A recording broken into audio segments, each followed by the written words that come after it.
This is your market update for the week of March 16th, and today is the 19th, a day after the Fed's big announcement. What was the big announcement?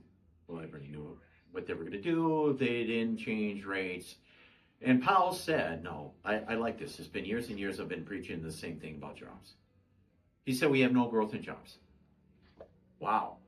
It took him 2 years to see that number because they revised it all the way down to nothing, no growth. In fact, ADP's number this week said an actual weekly, they thought it was going to be, let's say, 15,000 jobs gained in a week. It was 9. When they revised these, we have no hire, no fire, a very stagnant job market, which is an issue. People keep saying stagflation. That's an 80s thing. That's not existent. Why? Because we're still at a low employment number, and nobody out there knows what AI is going to do out there. Nobody. And in AI itself, it will add to productivity gains, which isn't necessary. But at the end of the day, we do have problems with inflation. There's no ands, ifs, or buts. The biggest piece today is oil is at a big Hyundai. Okay, so it's been slowly climbing up, and guess what rates have been doing? Slowly climbing up. Now, I listened to the Secretary of War, Pete Hegseth, say today that they're on pace.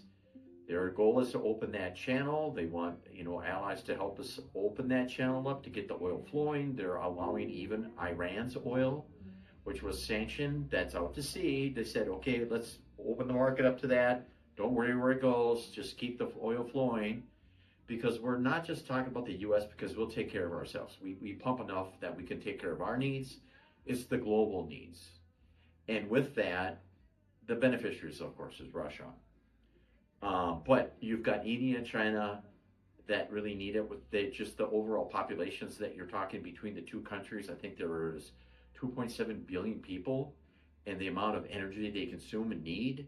And that's not even with coal or green energy, with solar panels or turbines, anything like that. So it's necessary, buddy. But producers came up. The price was hot. Why? They thought it was $2.9. It came at $3.4 year over year. Food and energy, it was $3.9. They thought it'd be $3.7. It was $3.6 prior. Month over month, X energy still up 0.2 higher than previously thought. And month over month actual was up 0.4 producer price. It was hot. I mean, there's no way other to describe it as hot. Jobless claims today were lower than thought, but again, it's that same lower, higher, lower, flyer, and the continuing claims are like 1.857 million. So it's about a stagnant number. What I have to say is, if anybody's got a loan out there and they think in their crystal ball that they're going to wait till rates come down, then you know more than anybody else there that's, on this war and what's going on with the oil and when that Strait of Hormuz is going to be opened up. I say, whatever you have, that moment, take advantage of it, lock it as you got it. Don't screw around, because it could get worse than it can get better, and that's where it's been slowly drifting north on the rates.